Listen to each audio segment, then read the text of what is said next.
Okay, thanks a lot. So today we're going to be talking about simplifying and scaling data engineering pipelines with Delta Lake. We'll all be here and we'll be joining us soon.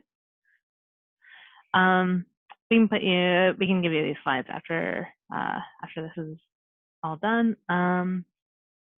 First thing we want to sign up for Community Edition. I don't know why that didn't show up. Should be it. Oh, there you go. There's a link in that Slack channel. If you go to Try Databricks, there's just some info to enter. You can click sign up and get on Community Edition, and that'll let you just follow along. So just for the next couple of minutes, I'm going to show you what it looks like to sign up and sign on and import the notebook that we prepared.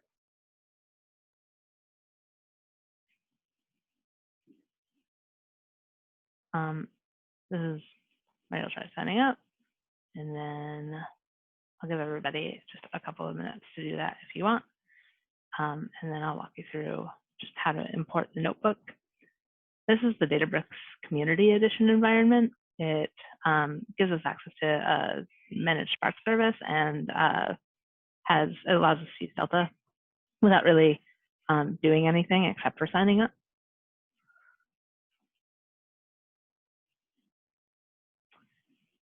I'm going to walk through just how to import the notebook. The notebook is a link that you got. If you click on the course notebook link, you will automatically download the file, the notebook file. If you instead just copy the link, you can import it via that URL. So when you open your workspace, you're going to click on Import Notebook, select URL, and then just paste that in. If you are going to follow along, you will want to start a cluster now. There are really limited options for starting clusters on C. You can name it whatever you want. It's going to start in 7.0 if you don't select any, runtime 7.0, which is good. That's what we want. If you don't select any other options. That'll just take a moment to spin up, and then we'll be all ready. We'll leave that running without doing much of anything while we start learning a bit about Delta Lake, and it'll be ready for us when we come back.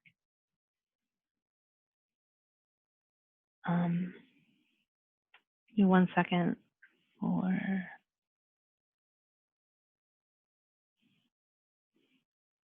starting this. Oops.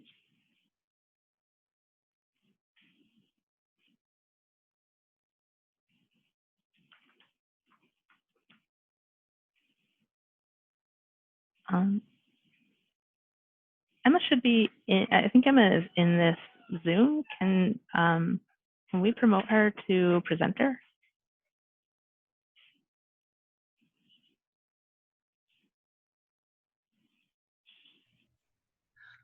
Okay, hello everyone. Sorry about my late entrance. My computer decided to shut itself down 2 minutes before this talk and took a little while to restart itself. So I'm just gonna let Kate keep sharing her screen. And let me just get my lecture notes up and we will be on our way. Thank you for your patience with that. All right. Notes. Okay, so before we get started with the labs that Kate talked about, we're going to talk about the big picture of how you go about building a system to handle big data. And in particular, we've identified 5 high-level big data needs that you would be encountering as you're setting up a data pipeline system. So these are high-flux event data, where this is just another term for big data in general, and high flux means that it can be coming in massive volumes, it can be coming in very quickly and in many different formats. So you've probably heard before of the 3 V's or the 5 V's or the 7 V's. I think somebody has even said there's 9 V's that are related to big data. So those include volume, velocity, variety, etc. And then we also have the issue of long-term storage of everything, where all of an organization's data is basically brought into one data store. and that serves as the organization's single source of truth. The data is generally stored together regardless of type. So you can have batch versus streaming, structured versus unstructured, and other types. And the data will sit in a data store until it's needed by an organization. So there's not a need to have a plan for all of the data coming in. You can just keep it at your fingertips in this one long-term storage space until you need it. And then we finally have different ways to work with your big data. So there are real-time dashboards, periodic reporting, and artificial intelligence or machine learning. Those are the outputs of your whole data system. And today we'll be focused a little more on the typical data engineering role, where that includes building these pipelines that are needed to get all this high flux event data into the hands of the other practitioners at your company or your external customers who can use it to either build the real-time dashboards, build periodic reports, or interact with and build the AI and machine learning applications. Just gonna pause there and make sure all my Slack notifications are turned off. All right, hopefully I did that right. Okay, so next we're going to talk about the Lambda architecture. Some of you have probably heard of this or worked with it. This is a traditional approach to building these big data pipelines. So we have the high flux event data coming in, and then that goes into our long-term storage of everything, whether that's a cloud data warehouse or some sort of traditional relational database. And that if it's cloud-based, that makes your storage ridiculously cheap, where you have systems like S3, Azure Data Lake Storage, or other cloud-based options. And because that's so cheap and easy to get set up, you might as well just keep everything coming in, because you never know what data is actually going to be useful later. And you might need to go back to the raw version of your data at some point to do verifications or if there's quality issues. Your incoming data can be of various types. So you could have structured and unstructured data, including images, audio, and video. And because you have those different types of data, especially the unstructured data, that means that you're not going to be able to just keep it all in a traditional data warehouse. Because the traditional data warehouse would require structure and a schema, and you would have to have that set up ahead of time and know exactly what's coming in. And the problem with this Lambda architecture is you can see how there's these branching arrows from your incoming data to different source systems. And that's actually why this is called the Lambda architecture, is just because it branches like that, like a Lambda sign.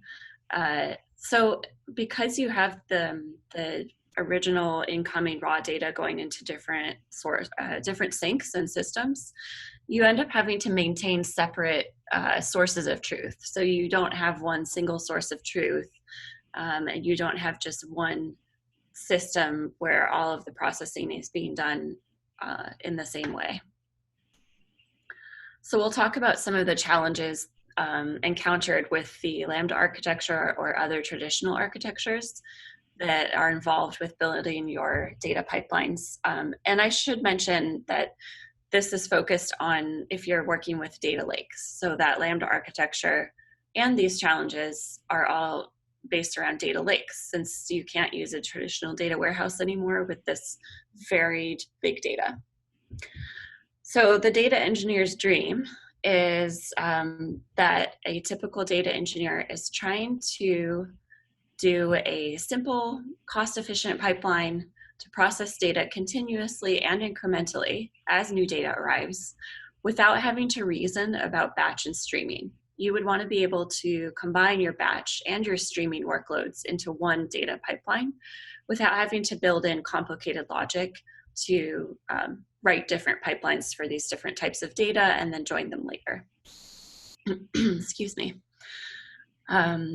And when you're using Spark to read from these sources and write to a table, the downstream jobs to consume from it are set up as part of this Spark pipeline. And then you can push those jobs further downstream for your use cases like AI and reporting at the end.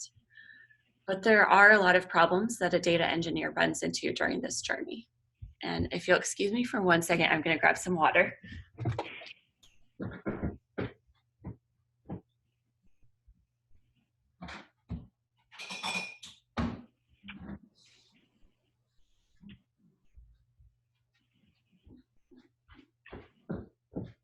Okie doke.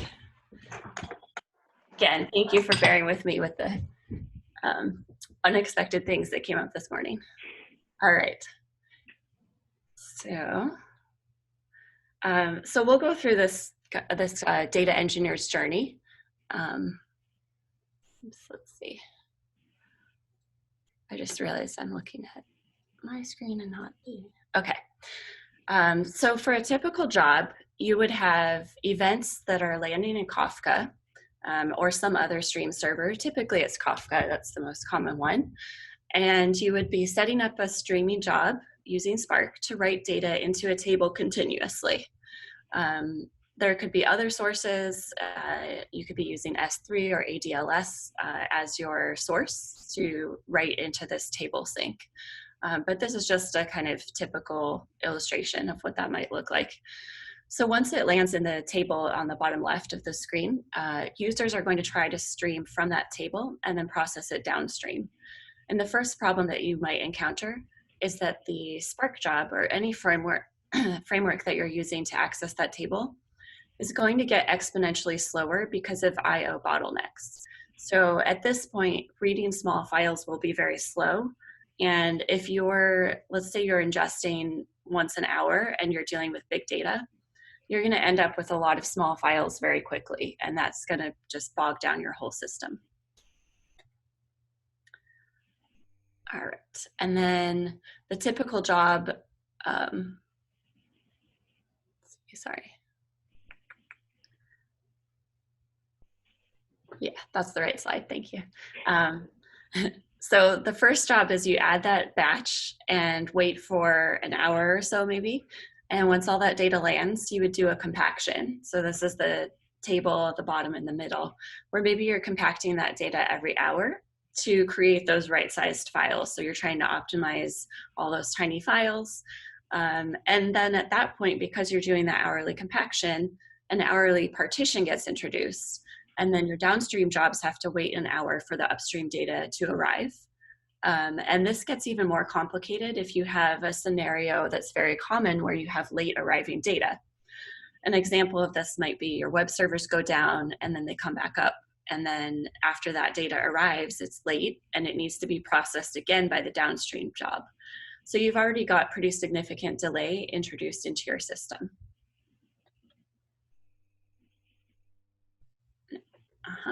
And then, can you go back one slide?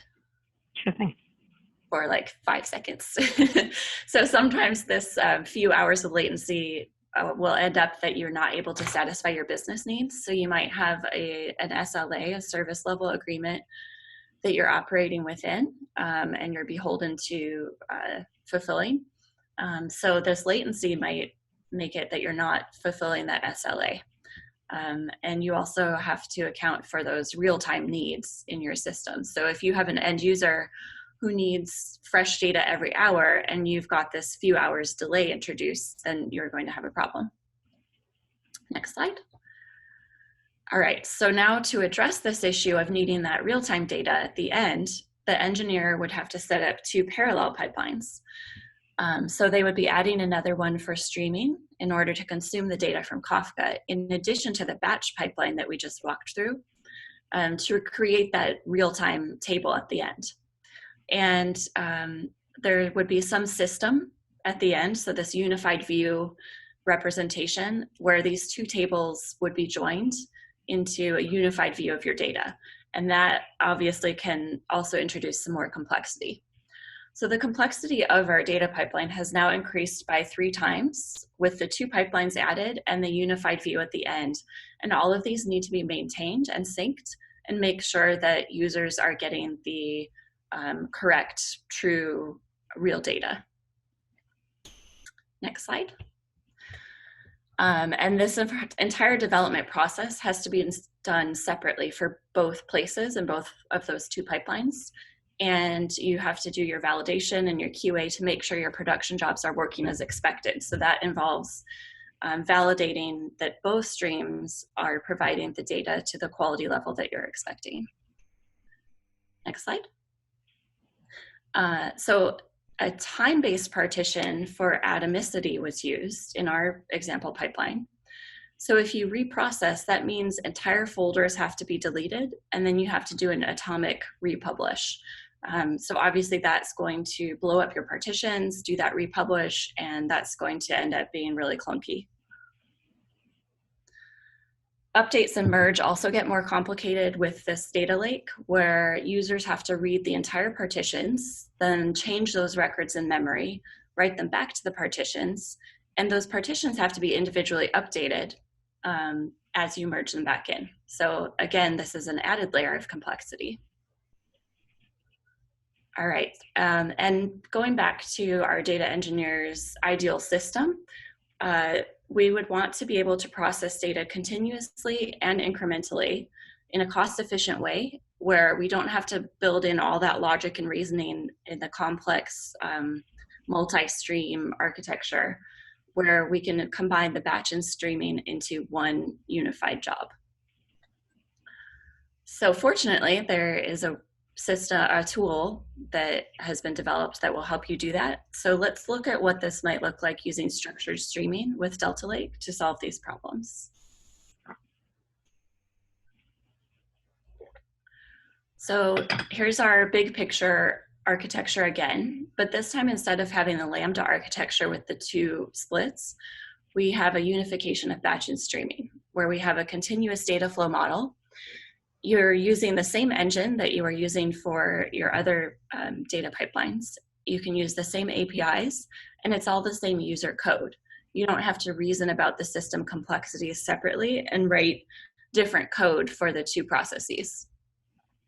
A table in Delta Lake can also be a batch table as well as a streaming source and sink. So your batch and streaming tables are no longer separated. You can stream late arriving data and backfilled historical data, so streaming and batch, through the same pipeline without having to delay the downstream processing in order to incorporate that late arriving backfilled data. You can also incrementally load the new data efficiently, where you don't have to do state management on what new files have been added. You can also process the data, the data quickly as it arrives without any delays, and that is true for the batch and the streaming. It will all be combined into one. Okay, now the next slide. All right, so to connect all these dots to what our needs are for an ideal system and what Data Lake provides. So Delta Lake can solve all of these challenges on the left, where on number one, we need to have the ability to read consistent data while data is being written. And Delta Lake provides this through snapshot isolation between readers and writers. We also need to have the ability to read incrementally from a large table with good throughput. And Delta Lake does this by having an optimized file source that provides scalable metadata handling. We're also looking to have the ability to do rollbacks in case of bad writes. And we want to be able to do those rollbacks easily without having to reinvent the wheel and rebuild our whole pipeline. Delta Lake has a feature called time travel, which you'll get to play with a little bit in the lab, that allows you to do those rollbacks. We also need the ability to replay historical data along with new data that's arrived. And Delta Lake does this by having an ability to stream the backfilled historical data through that same pipeline. And finally, we need the ability to handle our late arriving data without having to delay the downstream processing. And Delta Lake handles this by allowing us to stream any late arriving data added to the table as it gets added in. Next. All right. So now that we've learned a bit about the challenges with traditional data lake architectures and how Delta Lake can help address those challenges. We're going to dive in a little bit to the Delta Lake architecture design pattern, as well as some of the features of Delta Lake that solve the challenges that I just mentioned. So the Delta architecture design pattern consists of landing data in successively cleaner Delta Lake tables that go from raw or bronze to clean or silver to aggregate or gold. And the bronze, silver, gold is kind of just a convention of how we refer to these different levels of data quality. And we refer to this overall architecture as a multi-hop architecture because you're doing a hop from different stages of data quality. So our bronze tables can contain raw data that's ingested from various sources. As we show on the left, we might have Kafka, Kinesis, data lakes straight from Spark. This could be JSON files, it could be RD, BMS data, it could be Internet of Things data, any kind of data that you have coming in. And you can keep all of this data in inexpensive commodity object storage, such as a bronze table. So the data in the bronze table often has long retention. You can save it for years. And you can save it as is, where you don't have to worry about parsing or doing any kind of cleaning on the data. And that avoids error-prone parsing at this stage. In your silver tables, you provide a more refined view of your data, where you've filtered, cleaned, and augmented the data. You can do joins, so you can join fields from various bronze tables. Maybe you do a fact and dimension table joins to enrich the streaming records, or you can update the account statuses of your customers based on recent activity.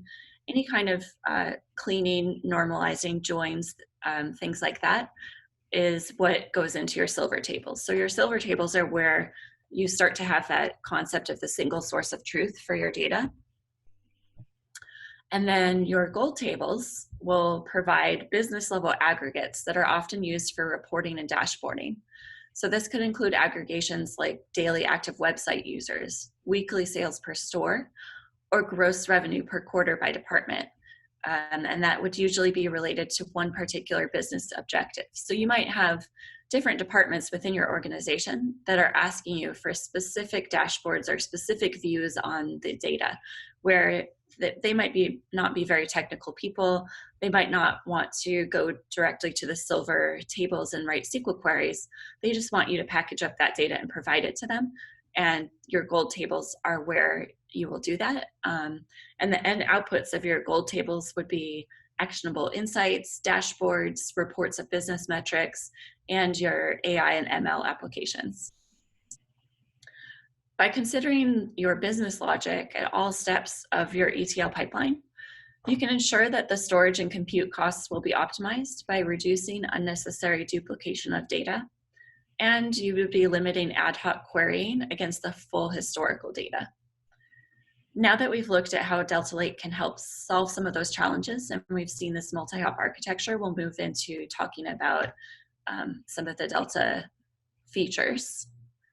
So we can skip this slide, move to the components of Delta Lake. So Delta Lake is comprised of three things. It's Delta Tables, the Delta Optimization Engine, and the Delta Lake storage layer.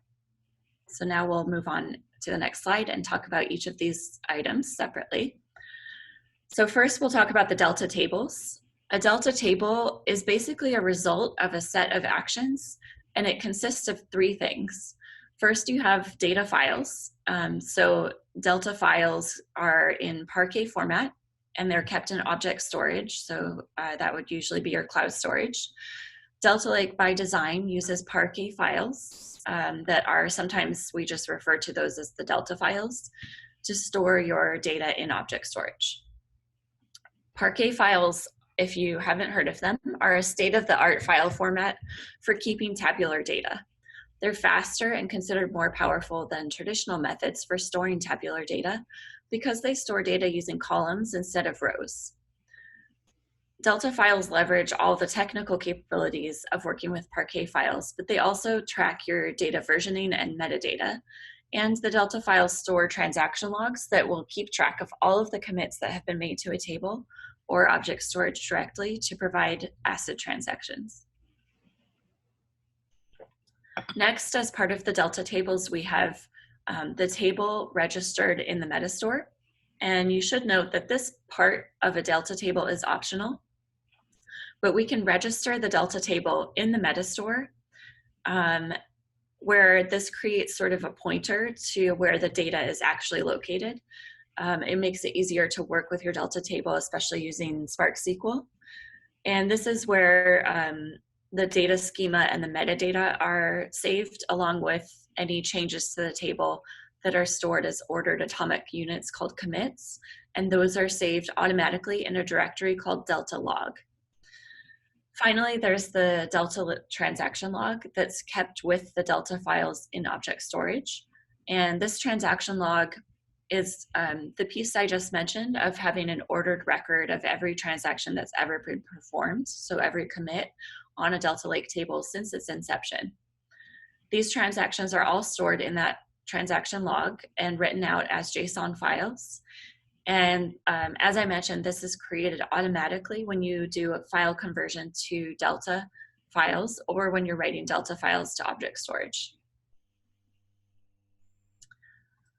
Let's see. Sorry, can you go back one? Sure. Thanks. I was just checking my notes. So this transaction log is what allows your Delta tables to serve as your single source of truth, or the central repository that tracks all changes that users make to a table. So in addition to guaranteeing that you have a single source of truth, that also guarantees atomicity within your Delta tables. This means that the transaction log can ensure that a user's version of a table is always synchronized with the master record as of the most recent query, and users can't make divergent or conflicting changes to a table. The transaction log is also what allows for time travel. And once you've made a total of 10 commits to the transaction log, Delta Lake saves a checkpoint file in Parquet format in the same Delta log subdirectory. And Delta Lake automatically generates these checkpoint files. So every 10 commits, you'll see a checkpoint file. Okay, next slide. And because Delta Lake is specifically designed to be used with Apache Spark, reads and writes made to Delta tables benefit from the inherent massively parallel processing capabilities of Apache Spark. When you run Apache Spark code to read and write to Delta Lake, there are specific optimizations available. These include file management optimizations such as compaction, data skipping, Z-ordering, which I didn't put on the slide, localized data storage. You can also do auto-optimized writes and file compaction. And there are performance optimizations available through Delta caching. Next. And building with Delta Lake, we store data using the Delta Lake storage layer, and then we access that data via Apache Spark. With this pattern, you can have a highly performant and persistent storage layer that's built on low-cost, easily scalable object storage, where keeping all of your data and files in object storage is the central design pattern that defines a data lake, but using the Delta Lake storage layer design pattern ensures the consistency of the data and allows you the flexibility of working with the data lake. All right, so that's it for me for the overview of Delta Lake and the features. And I think we might do a quick Q&A and check Slack for questions before Kate gets you started working in the lab. So you can post any of your questions in the Slack channel. And you can also— I think you said they can just unmute and ask questions, yeah? Great, okay. Is that right? Okay.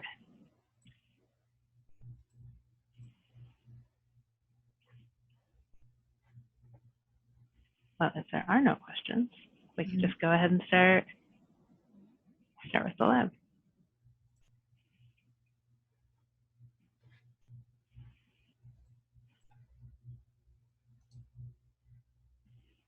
Okay.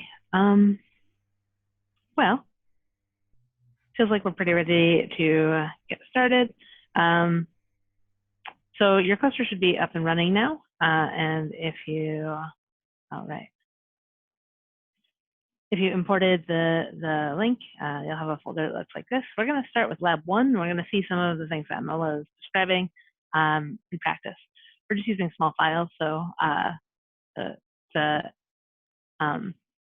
bit of a fake out, but this will give you the idea of what a pipeline looks like. Really important, you're going to want to attach to your running cluster, or else none of these things will do anything. Just in terms of navigating this notebook, these are markdown files, so don't do anything, but we'll be talking through these, and then we will have some of these code snippets to run. To run the cells, you can click on this button, or you can hit Control Enter when you're focused on this cell. We'll go through this together. So we've been talking about the architecture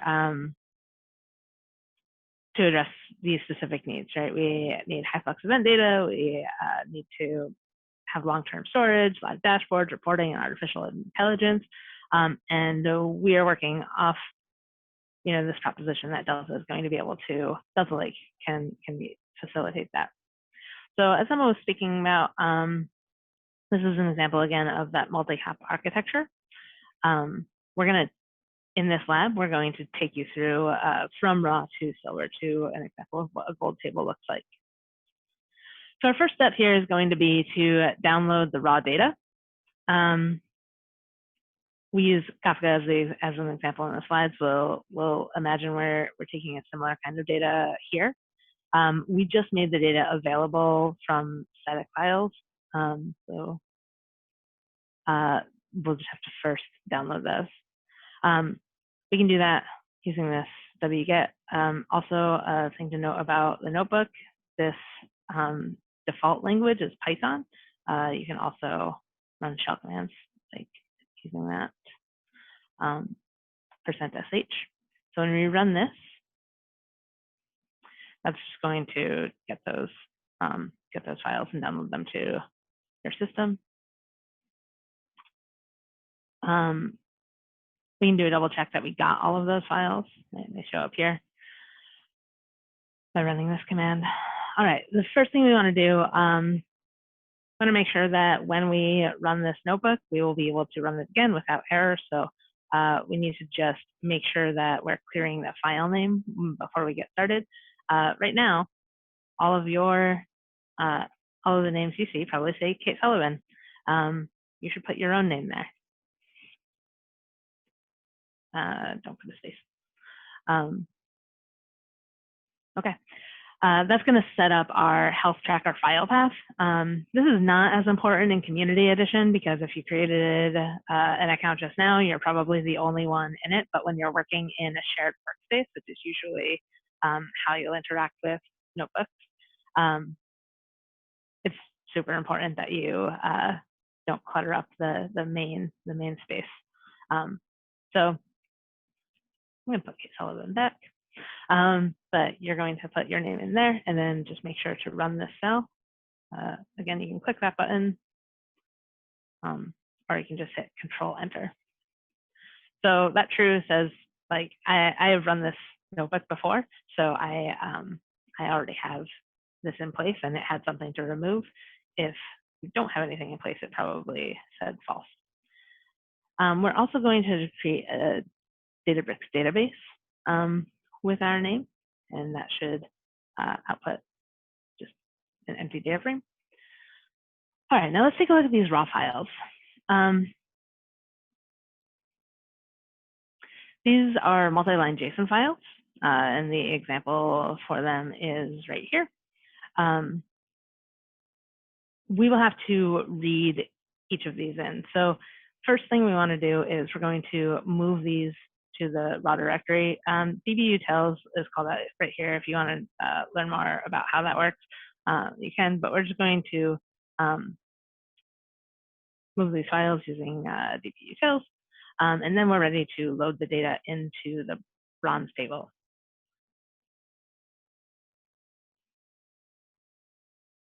So we've got a data frame here. We're going to read the text.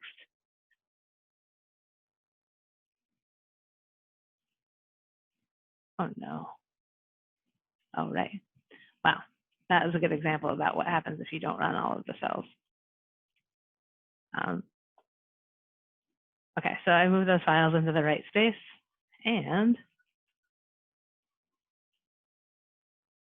look at that. Now we have a raw health tracker data frame.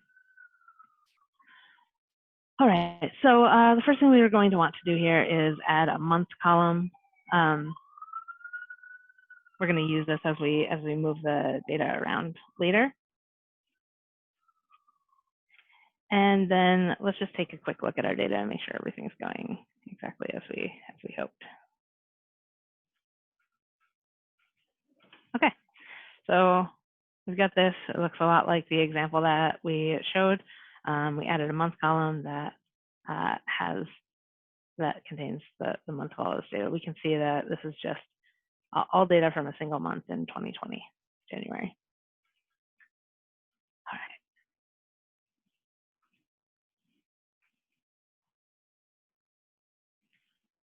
As we move through this notebook, know that you can mess with these commands, and you will have access to you'll have this notebook forever. So if you want to make notes or something in it, you can do that solo as we move through. You can use that.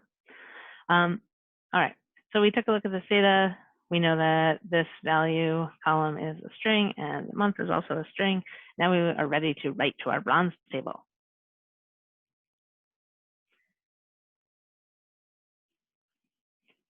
As we do that,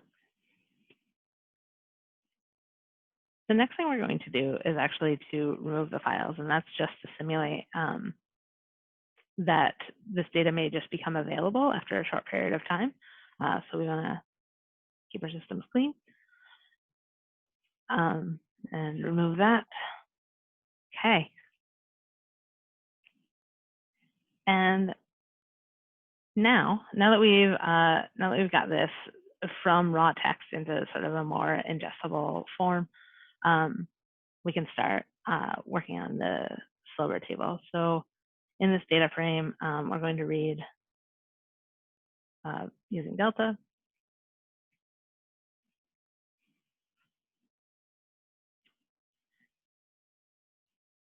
Here we're going to parse the string that we had into a JSON column. So this is the schema of the JSON file that we're reading in.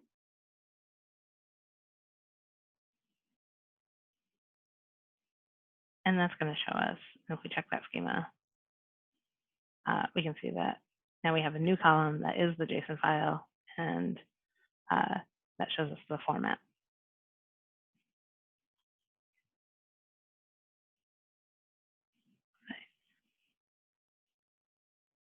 You can take a look at any data frame that you create by using this display command. So this is the data frame that we just loaded, and this display command makes it show up as a table-like object. Now we want to extract that JSON column into a silver data frame. So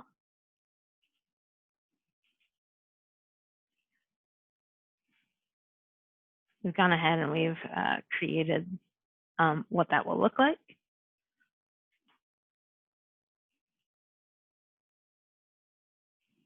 And we can see that our data shows up all neatly separated into columns.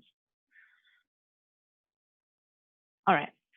We do need to do some additional transformations to make this time a little more human readable and be able to manipulate the date and the numbers and whatnot.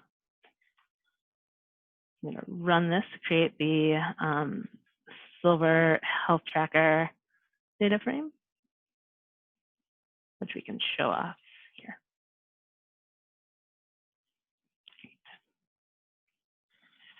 All right. Now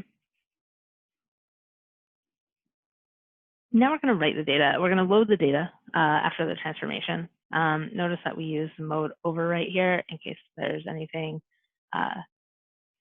inner systems already, we can overwrite it, but this is our initial write to the table, so that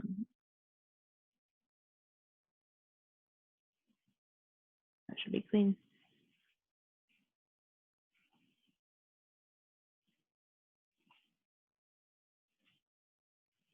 Okay.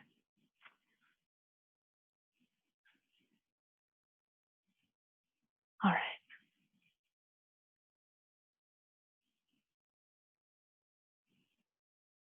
So here we have the, notice that we partition by device ID because we have just a few devices to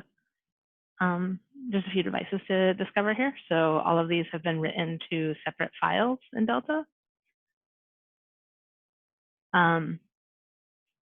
So when we display the file partitions, we can just see first, here's the Delta log, right? That's the record of transaction that Emma was speaking about when she was presenting about Delta.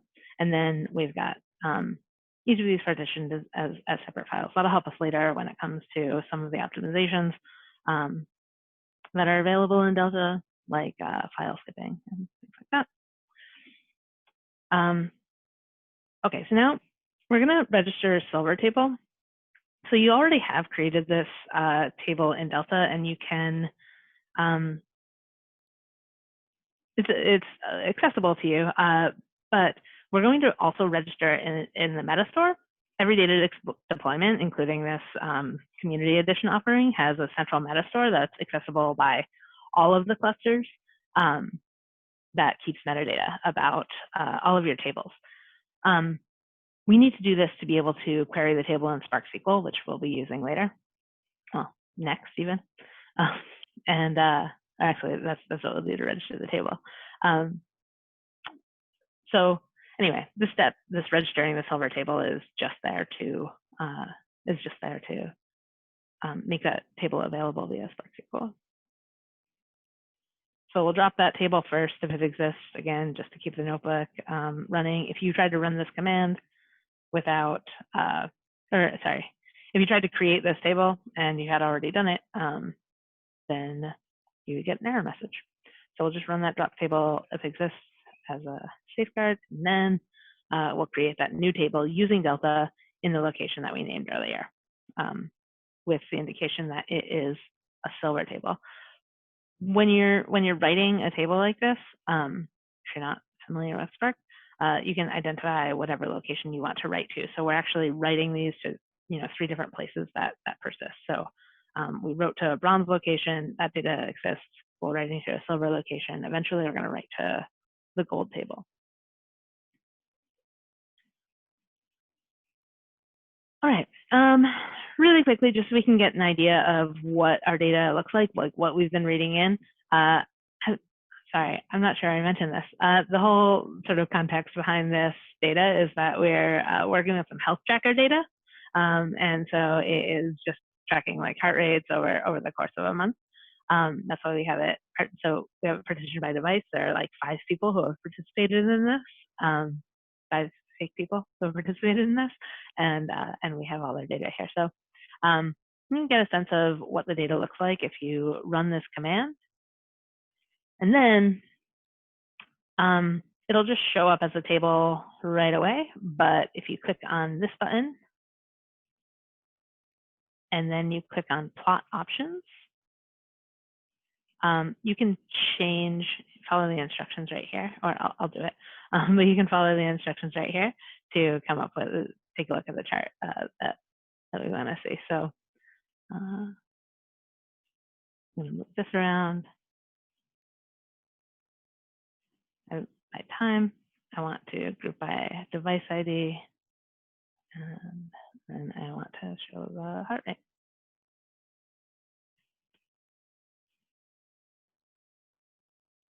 Yeah, that's not right. All right. Oh, average.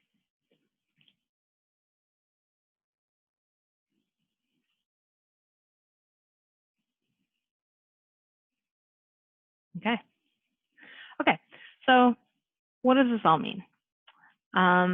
We have some heart rates that are negative, right? That seems like it's going to be a problem. That must be faulty data. This is a good way to flag anything that is really that seems wrong, right? And when you're initially looking at data. All right, so we're going to ignore that for the moment, but at this point, we're ready to load up some new data to add to this chart. We're going to do the same thing. So we're going to add to parse that again to JSON string or JSON column.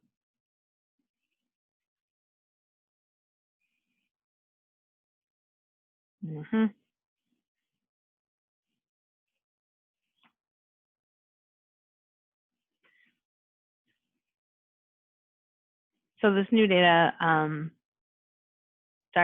notice that we're just going to add in that second month of data, right? So what we're mimicking right now, right? We just took a batch of data and we put it through a system to transform it to silver. We're going to do that same thing with a second month of data.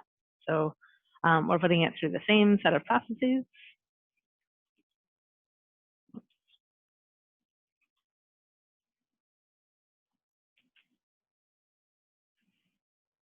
And then we're going to load it using append, right? Before we wanted to overwrite all of the any existing material because we're starting a fresh table. Now we're going to use append to be able to just tack on to that existing table. And when we display the file partitions, we can see that we have all of those same pieces. All right, so here's where the time travel comes in. All this time we've been keeping a transaction log because we use Delta to create the table. Now, that means that we can take a look at what the table used to look like. Right, the version as of 0 is the table that, or is when we initially created the table, right? That's our 0th copy. And then we can look at our current version. Here. That wasn't supposed to happen.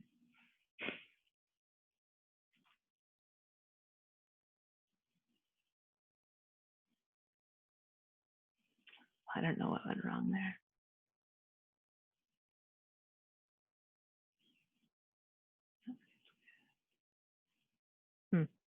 Okay, well, what should be is that this is roughly twice the number that we have here.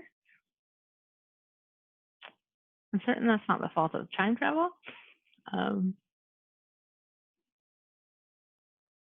Yeah. Okay.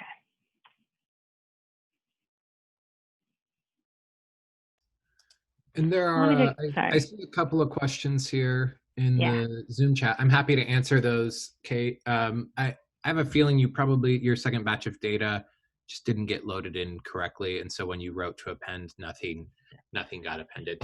That's what I'm gonna assume. Yeah. So the first question here from Michael. So yes, all the operations that Kate is executing right now, in Databricks, you can actually just go ahead and deploy those notebooks. But certainly in production, if you were not using Databricks, if you're just working with a Spark job, and Delta Lake will work in any of your Spark environments that you would like to work with. It'll work on top of. It's designed specifically to work with blob storage. So S3, ADLS, or blob storage on Azure, or there in GCP as well. That was initially what the project was designed for, was this cloud native sort of system. And this kind of also addresses, I think, Michael, your second question you asked here.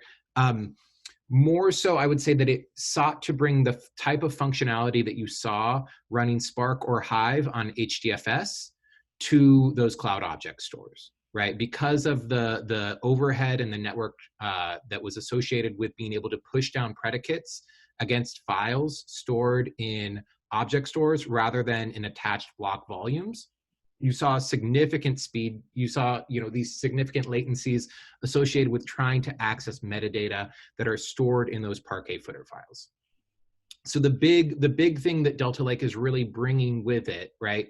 You have your data still stored in these hybrid or columnar optimized Parquet file format. But then within that transaction log that we add, you pull out a lot of file-based statistics, a lot of statistics about your individual rows that enables enhanced data skipping. On Databricks in particular, we actually will cache those transaction logs alongside with frequently accessed views of your data so that you are back in attached block volumes while you're actively running those workloads. And that solution, those API endpoints are exposed within the open source APIs. There are just certain aspects of this technology that we still have as a, that we have optimized specifically for our platform and built into the way that we run this. Robert, your question about the added value of Delta Lake as compared to GCP, so Delta Lake is supported natively within CloudProc on GCP. They are one of the vendors that has already implemented support for Delta Lake natively. And there are a number of other open source projects and proprietary projects that support Delta Lake as a file format. Again, what Delta Lake is bringing, we should always just think of the main benefit of Delta Lake in your environment being those ACID-based transactions. So whereas if you were working previously in a Hadoop ecosystem, that atomic directory renaming, for example, is how HDFS would handle the ACID commits. Within Hive tables, you have that ability with Hive ACID for those managed tables to manage an operational database, your commits before they then end up in your file storage. With Delta Lake, all of that transaction, all of those ACID properties are managed by that transaction log in your object storage, right? So this is all file based. It's all object storage based, which means that you have less lock-in to any particular vendor, to any particular cloud, because again, the ACID compliance, the actual driving force behind this is right there in your file system. It makes it much easier to manage those atomic commits from multiple different services accessing the same data. And I would say one of the largest benefits of Delta Lake ultimately is because of the atomic nature of this commit process, and because it's all file driven, you have, as far as concurrency is concerned for reads, you always have a valid view of your table available. And you always have the ability to query your data from as many different sources that your cloud vendor will allow for those object stores, which have extremely high availability and throughput. That is what they are optimized for. As far as replacing Teradata specifically for a way to manage all of your enterprise's data, Databricks certainly does advocate for this idea of what we're calling a lakehouse vision. And what you're seeing increasingly is a lot of even those proprietary data warehouse solutions from various different vendors, moving more and more to having engines that are optimized to execute on data in your data lake.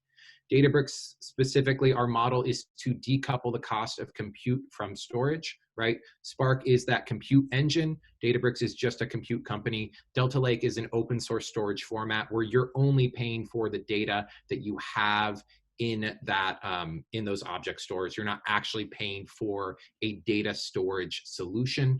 And so again, that also gives you this increased flexibility with subbing out different compute engines to access your data where it is, because it is an open source format, even though we do have, a slightly proprietary integration between our version of Databricks or Spark and our version of Delta Lake. Ultimately, you're still in that open source format. Yeah, and Ramon, that's a good question. So there is support built into the format right now that you could sub out for a different format.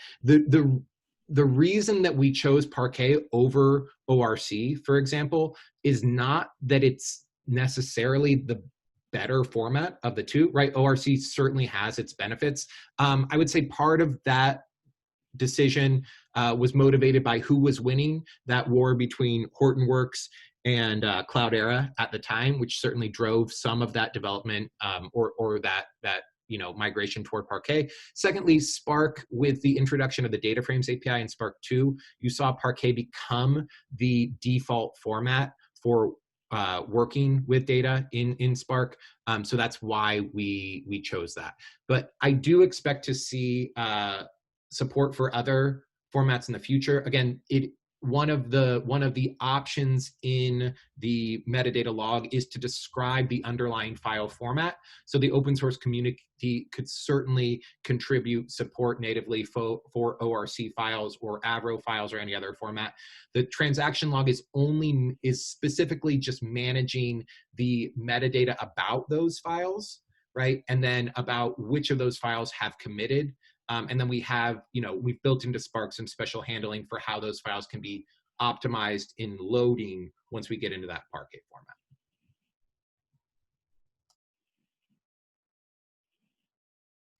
And feel free to come on mic if you have any quick questions, or I'm happy to throw this back over to Kate.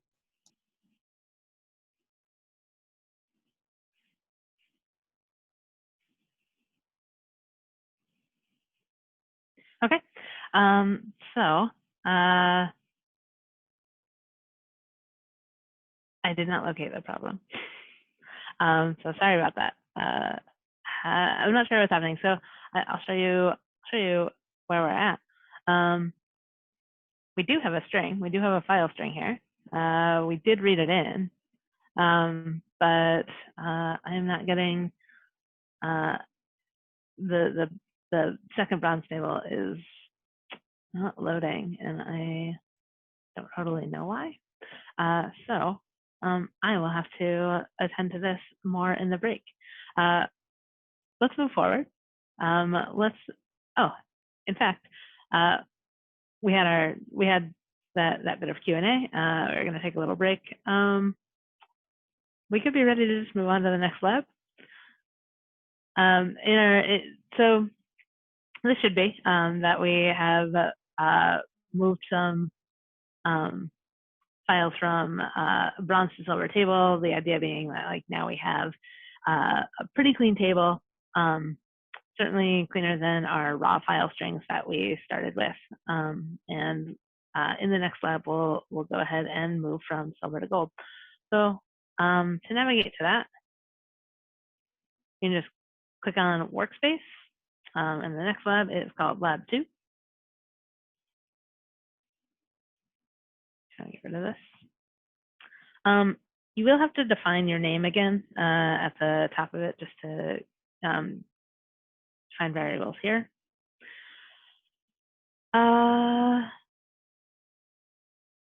These variables are scoped to within the notebook. So, right. I forgot to attach my cluster. This is what happens when you forget to attach a cluster. I only have one cluster running, so I can just go ahead and attach and run. That just establishes these variables. So we looked at bronze level data, we looked at silver level data. We're going to look here at what we have to do to move from silver to gold and what gold tables are for. This is the query layer. So this is where all the data that is very clean and ready for analytics is going to live. First, we want to load that past data from the silver table. This should all look pretty familiar. Now we're going to apply a new set of transformations, right? We're moving from, in this step, we're moving from the silver data frame to a gold data frame. So we're going to do some aggregations instead of just data cleaning, right? The gold table is really where our aggregated data and process data is going to live. We can take a look at what that looks like with the display command.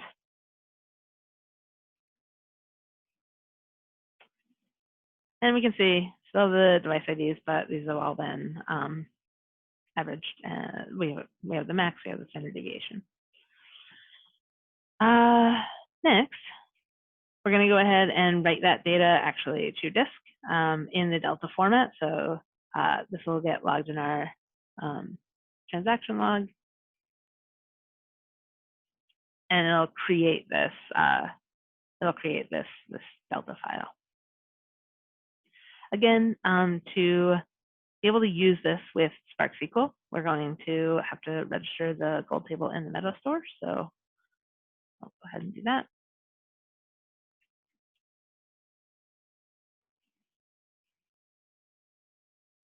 All right.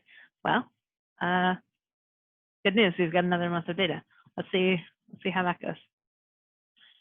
We're going to try to load the data to bronze again. So here we've got our next month of data. This is from March. This is just in that text format that we saw. It looks a lot like this.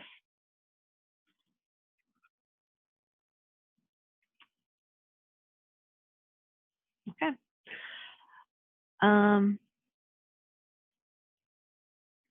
Again, we're just putting these through the same set of processes, right? We built a pipeline. We don't really have to do much new to it, but we are putting these through the same set of processes, and then we're writing the table or writing the data to a bronze table to create that Delta file.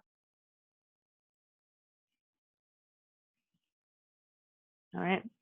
Again, we're going to remove that raw file, simulate the actual deletion of those files after a period of time.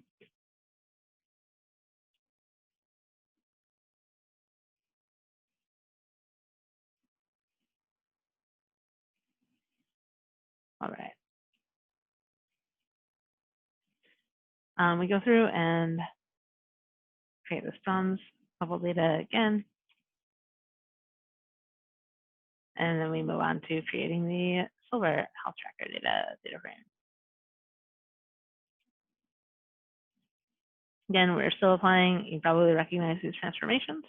We're still applying these same transformations to make sure that this has the same schema as the table we want to append to. And now we're ready to actually do that right. So again, we have that append mode.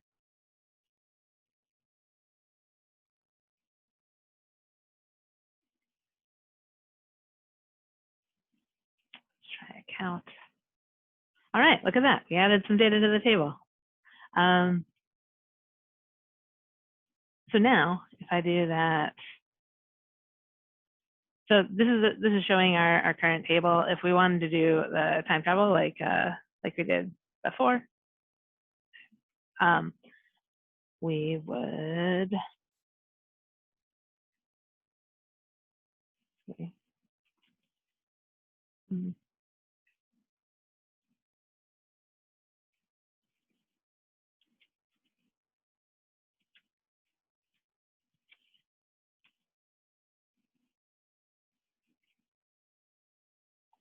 So you'll notice if we go back to all the way version 0, we will have this number of records in the account, in the file. I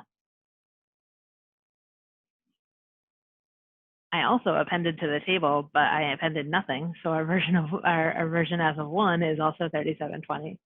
But since we've had two writes, 2 extra writes. Oops. Computer accounting. So if we go to our latest version, that lines up with our version as of 2. That's our current version right now. Okay. Cool. All right, so we're going to go ahead and just load that all into the gold table.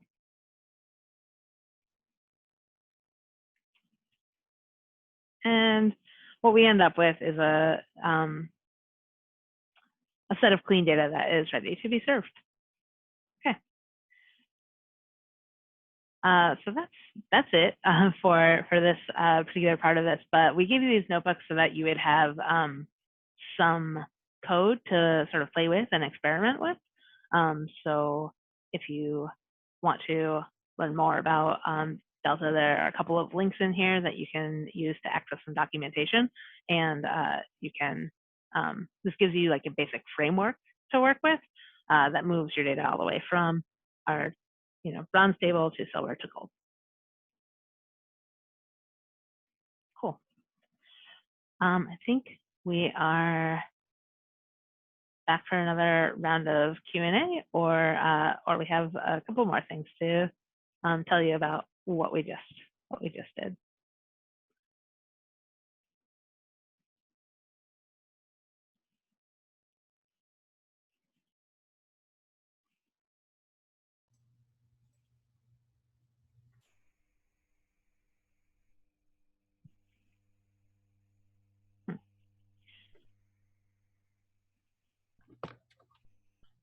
So feel free to put your questions in the Zoom chat or in the Slack channel if you have questions.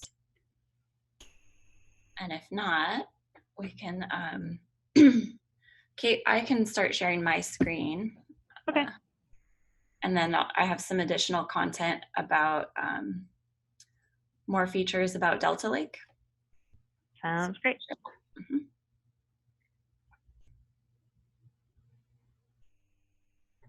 Okay. Let's see.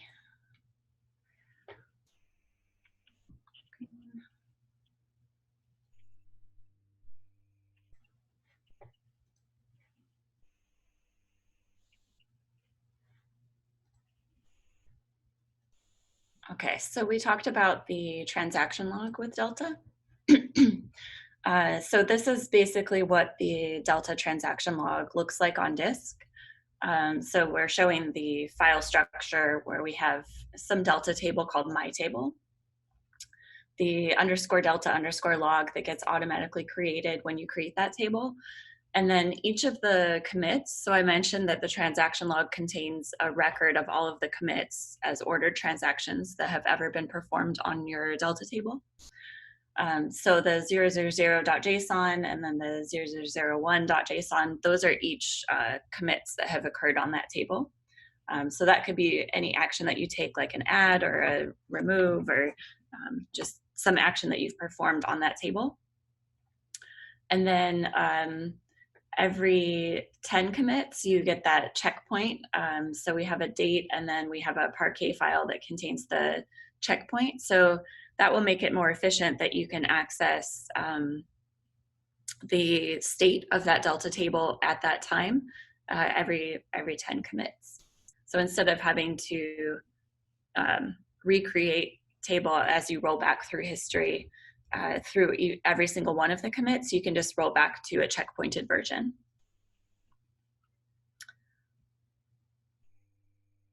So yeah, this is showing the table versions and then the partition directories with the various Parquet files that represent the partitions, and the file -1.parquet shows one of the individual files for that date. Okay, and as I said, the tables are a result of some set of actions. So this slide lists what all of those different actions could be on a Delta table. So one action you might take is updating the metadata, the name or the schema or the partitioning of the table. You might add a file. You could remove a file. You can also set a transaction where this will record an idempotent transaction ID. You can do a change protocol, so that would upgrade the version of your transaction protocol. You can also add commit info, and that would be useful for any kind of data auditing that you would need to perform. And then you see the result at the bottom of the screen, which would be you have current metadata, you have a list of files or a list of transactions or a different version number. So I talked a little bit about how Delta Lake implements atomicity and guarantees atomicity.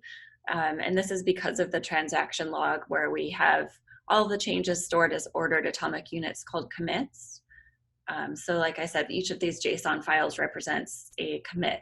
And for example, this first JSON commit file might store a transaction where you added 2 files, 1.parquet and 2.parquet. And then maybe the next commit represents that you performed a transaction where you removed both of those files, and then added a 3.parquet file. So the transaction log will also ensure serializability, where you can agree on the order of those changes, even if you have multiple writers occurring at the same time for your table. So let's say user 1 makes a commit, and that's recorded as the 0.json commit, and then user 2 makes a second commit, and that second commit, and then a third commit of the 2.json, and user 1 user 1 might go in and delete a file, and so we need to make sure that those are done in order and that they're not scrambled. And so the transaction log allows this to happen. So that's serializability. And then we also have the ability to solve conflicts optimistically through the transaction log commit records, where you record a start version, you record any reads and writes that happened, you can attempt that commit, and then if someone else wins for their commit, you can check if anything that you read has changed. And these are all features of Delta Lake that are operating under the hood. And then you can try again. So if you have user 1 and user 2, and they have this conflicting commit, then it will automatically check that anything has changed, and it'll try to do that read again. So both of these users are performing a read schema and writing an append. Then it'll go to the commit 1, the JSON record, and then, and it'll create that third JSON commit. Another feature of Delta Lake is the ability to handle the massive metadata. So we talked about how you can have large tables that end up having millions of files, and especially if those are small files, that can create a real bottleneck for processing. So Spark will allow for scaling that metadata. So you have your actions that have been performed on the table, the adding and removing of files. And thanks to Spark, like I mentioned, every 10 commits, it will create a checkpoint. So that basically scales all of the metadata that records what has happened to that table over the last 10 commits, and creates this version where you can easily recreate that version if you need to. And then there's also the ability to do computing of Delta state. So Spark will cache different versions. And then updating Delta state is easy, where each commit that happens, if you want to update Delta state to that version, you can say list from version 2, and it'll allow you to update the state based on that previous version. And then the other commits will represent a cached version, or we'll cache it as a separate version. Okay. So then this is what that checkpoint file looks like to preserve the state after all of these 10 commits have occurred. So you'll see in your Delta transaction log 00010.checkpoint.parquet, and that's your checkpoint file. And then you keep making commits after that. We can go back to list from version 7, and then it will cache everything that has taken place after the next checkpoint. So those were all just examples of how Delta Lake operates more efficiently and makes it easier for you to do rollbacks and versioning and all of that more efficiently using Spark. So we talked a little bit about time traveling and how the transaction log is what allows you to do time travel with Delta. And this is what the code looks like. So you would say select star from my table. My table, of course, is a Delta table. And you can say version as of, and then provide a version number. So here we're using version 1071, and that's referring to the commits that have taken place. So if you have 1071 commits, maybe you do another commit and then you realize, oh, I actually want to select everything from my table in the previous version. That's what this code would do. You can also use a different syntax where you say my table at v1071. And you could also use the spark.read.option or spark.read.load and specify the version that you want to read. And then this basically will get the snapshot of your table at that version. That's what the syntax with the @ symbol means. You can also do it by timestamp. So we can say, instead of saying version as of and then a version number, we say timestamp as of and then a date. So the date can be either formatted as in the first line, or you can use the @ symbol and format it with the, I won't read it out loud, but the whole long string date format. And same thing for if you want to read and set the option of timestamp as of, or if you want to load a particular path using that version. One thing to note is that this is not the same thing as doing the time travel by version number with the get snapshot at. So that doesn't work the same as it does with the timestamp. And the commit timestamps come from your storage system modification timestamps. So that's not a timestamp of the data itself. It's the timestamp from your system of when that commit took place. The timestamps can be out of order. So we adjust that by adding 1 millisecond to the previous commit's timestamp.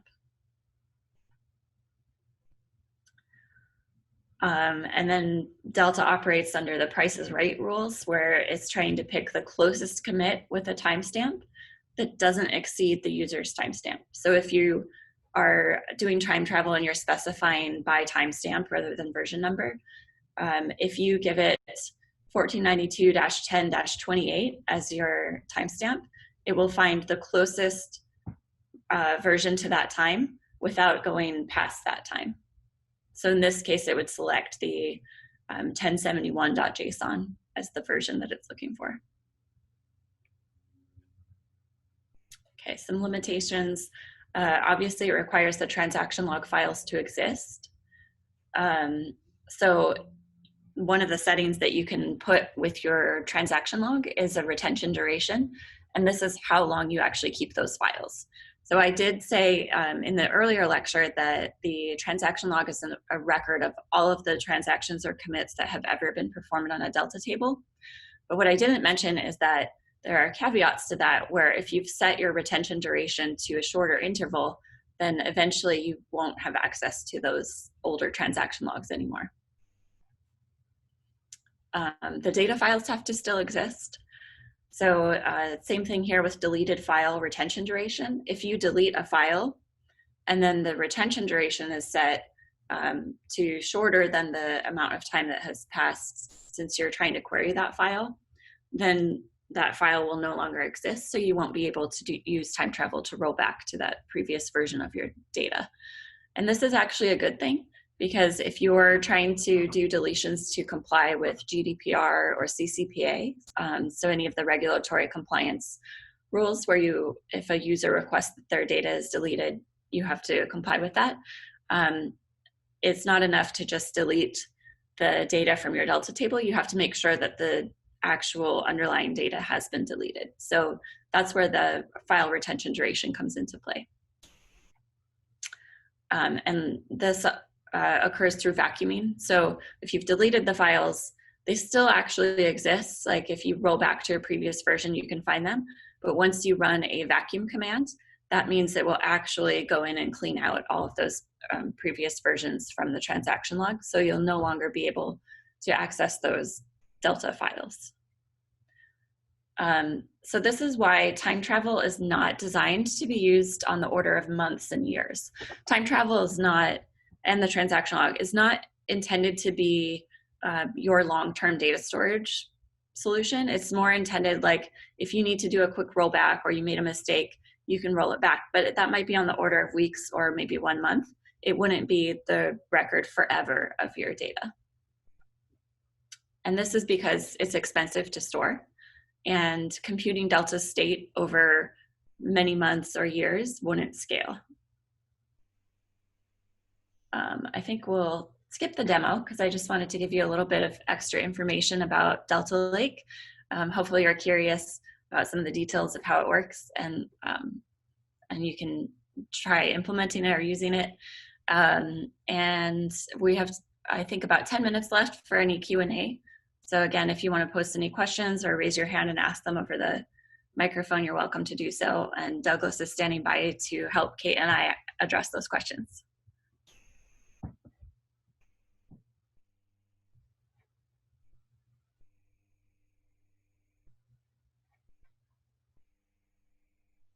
Or I'll just sit here and stare at all of you.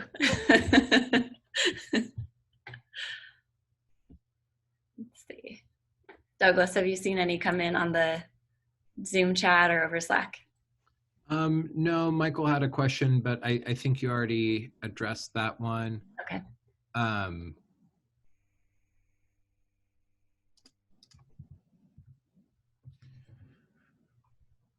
So again, the format itself, right? The big thing here is that transaction log alongside those cloud-based files. So Robert, there is a SQL interface for Delta that has been implemented in Databricks. I'm not sure what the full coverage is for the SQL API in open source Spark. The Spark Data Frames API is actually built on top of Spark SQL, so it goes through the same Catalyst optimizer. I'm just not sure if all of the same keywords have been turned on in open source Spark SQL. Absolutely. One thing I wanted to add, or just a thought I had, there was an earlier question about how you would be doing the scripting and an actual deployment using Delta Lake. So Kate demonstrated writing the script in a notebook, a Databricks notebook, and there are tools in place that allow you to actually deploy notebooks as production code. I know generally data engineers prefer to work in an IDE, so maybe PyCharm or Atom or whatever IDE you prefer. We do have DB Connect, which is Databricks Connect, that plugs in really nicely with PyCharm. So if you're, in your normal scripting and production environment, you might be writing all of this code in a script in your IDE and then deploying it, and that would be how you're working with Delta Lake in your system. But you can do that with the notebooks too. And I think it's becoming a little bit more common for people to accept and embrace deploying notebooks as production code. I say a little bit more common, but I know that data scientists might be more used to doing that than data engineers.